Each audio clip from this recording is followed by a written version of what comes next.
Very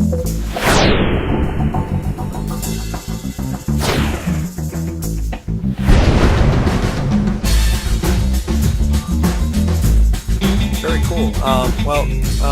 Let's before we deal with pricing, you guys can take a look at that. But before we deal with that, let's just answer. There were a couple of questions that came up during the actual webinar, so I'll just kind of go back and forth with you, Ross, and we can talk about them. One of them, our friend Kevin from our team over at Spam Soap is on the call with us, and he, for all of you that know us, Spam Soap has done all of our spam filtering, and they will continue to do so. They're a great company to work with, and they came on the call because they're actually looking to offer a hosted exchange. So it'll be very cool to see if we can team you guys up. But he really wanted to hear about how you guys compare to some of the other people in the industry. He named a couple of names like Intermedia, USA.net, GroupSpark, Rackspace, stuff like that. Is there anything that you can think of that really sets you apart from some of those other companies out in the field? Well, the biggest difference is that our hosted exchange offering we don't do direct sales. So when you go to an Intermedia or you go to a Rackspace, your pricing is going to be much higher because you're competing with their direct offering. All of those companies you mentioned have a direct email offering. So you become a partner with them and you're competing with your own partner. When we started MessageWire and we wanted to offer hosted exchange, we didn't feel that that was the right solution. We thought it was a much better idea to work with partners and focus on helping them grow their businesses, which would in turn help us grow our business, rather than competing with our partner and just trying to make more money. And really that's what it comes down to. Companies like Intermedia and Rackspace really are just having you compete with them, and we didn't feel that was the right course of action to go in a type of service like this. So we've really created a nice community with all of our partners and with Virtual Administrator, where we can go out and really work with all those partners and help them do what it is they need to do, give them the materials they need, and really stay focused on that rather than also trying to compete with them and go out and grow ourselves on the retail side as well. That's a pretty solid answer. So basically, the biggest thing is just focus. You guys are actually focused on growing the partners versus focused on just trying to get customers. Right, exactly. And also companies, Rackspace is a little bit different because they have a lot of other services in addition to their hosted exchange. But companies like Intermedia are focused only on hosted exchange. We have a broad range of other services that we offer through our other brands and companies. So hosted exchange was something that we really wanted to do, really focused on a partner level, and it just made a lot more sense to do it that way. Sure. What about functionality compared to like an on-premise server? I mean, obviously, we're working through a control panel. For those of you that are curious, the control panel is Parallels. So that's what we're using to control Exchange. That's what you'll be working with to control the Exchange server. But compared to actually having an on-premise Exchange server, how does that compare, like feature-wise, as far as control that you have over the system?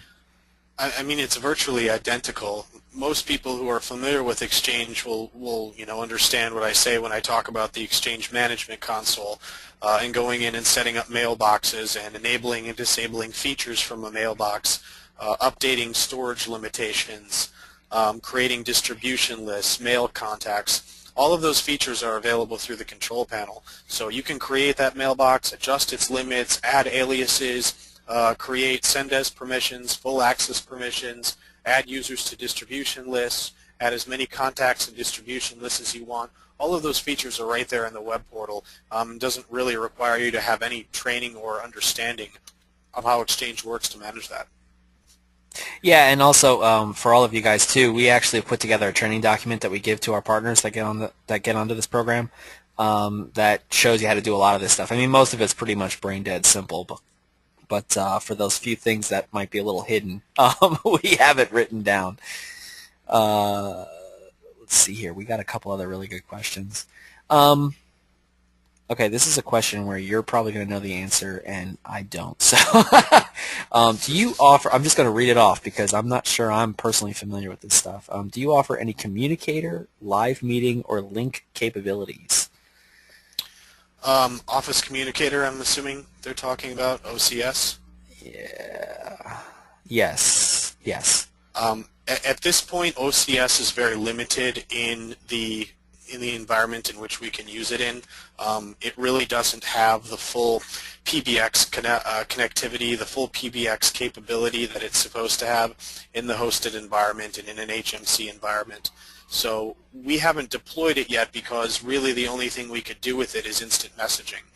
And it hasn't seemed at this point like, like it was worth deploying.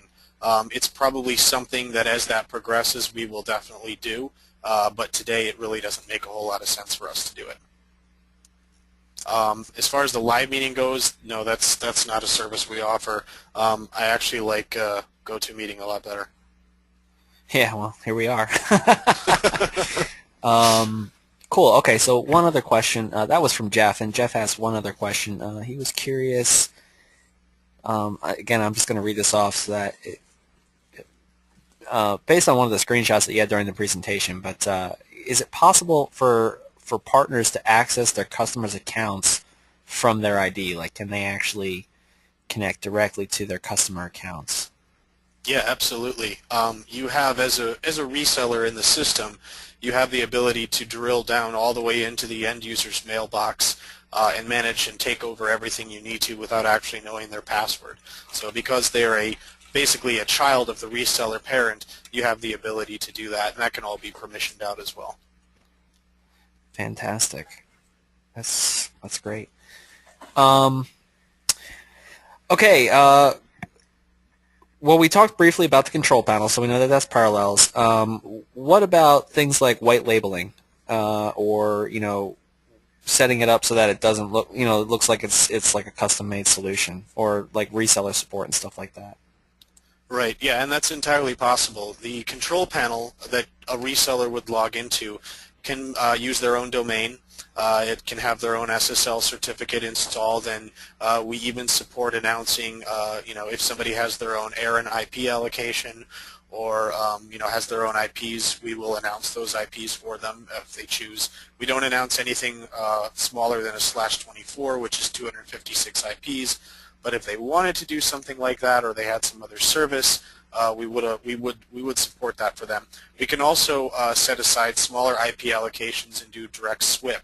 So, for example, a /29 that would give them 5 usable IPs, one for their control panel, as well as all of their exchange services, so that it would use an IP that would have their direct contact information. So in the event of abuse or somebody actually looking up that IP address, it would show their company's name and their company's contact information. So we do support all of that. We also support white label OWA URLs and auto-discover. The only thing that isn't supported at this point is the POP IMAP URLs through SSL. So you can have your own POP IMAP URL that you can connect to, domain that you can connect to, but the SSL certificates, the way they work, would show up as the default white label SSL certificates that we've installed. So if somebody tried to connect to, let's say, secure IMAP or secure SMTP, they're going to get that certificate error that says the domain doesn't match, and they're going to see the other domain, which is still a white label domain in and of itself, and doesn't have any information that's tracked back to us, but they would see that sort of error come up. Cool. Well, that's Russ, just to be clear, I mean, there's a cost to do that private labeling. It's Yes, there is additional right. cost, and there I just are want to make different. sure everybody understands that. Yeah. The prices that you see. I mean, we've tried to make this a fairly generic offering from the get-go, but if you do want to take that to the next level and completely private label it with all the things that Ross was talking about, it can be done, but there is work involved, a lot of work involved for them to do that. So there are costs to make that happen. It's it's not something you would do for just 1 or 2 clients. It would be Yeah, and there are different levels of that as well. There's very basic, obviously having your own control panel URL and then using the standard white label URLs for OWA and auto-discover is the lowest end, and that's a fairly easy thing to do. Right. When you get into the higher end stuff with your own custom exchange URL, your own OWA, and even though I said it, that certificate issue on the POP and IMAP, it is possible to go even further and set up direct client access servers for a client. but that's going to come with a much, much, much higher cost because there is a very large amount of work that's involved in doing something like that. It's basically a custom solution. I think, guys, I mean, this is also, one of the reasons that we wanted to deal with MessageWire is that we can do this kind of stuff, I mean, there's very little that can't be done because we're working with the owners, and we've got this infrastructure, and I always felt like I like working with people where I'm just not an account number, and we build a relationship, and if there's something that we need to get done, we can figure out a way without going through 20 layers of bureaucracy to get it done. And for me, I always felt like that was a positive thing in working with a vendor. It's very true. For those of you who weren't aware, that was Chris Morey. If you didn't recognize his distinctive voice, he's been listening in. So, let's take a quick break. We have a bunch more questions here, and I'm going to come right back to those, but I wanted to quick go over the pricing because it's sitting on your screen there, and we just started talking about that, and I know you guys have a lot of questions here about pricing.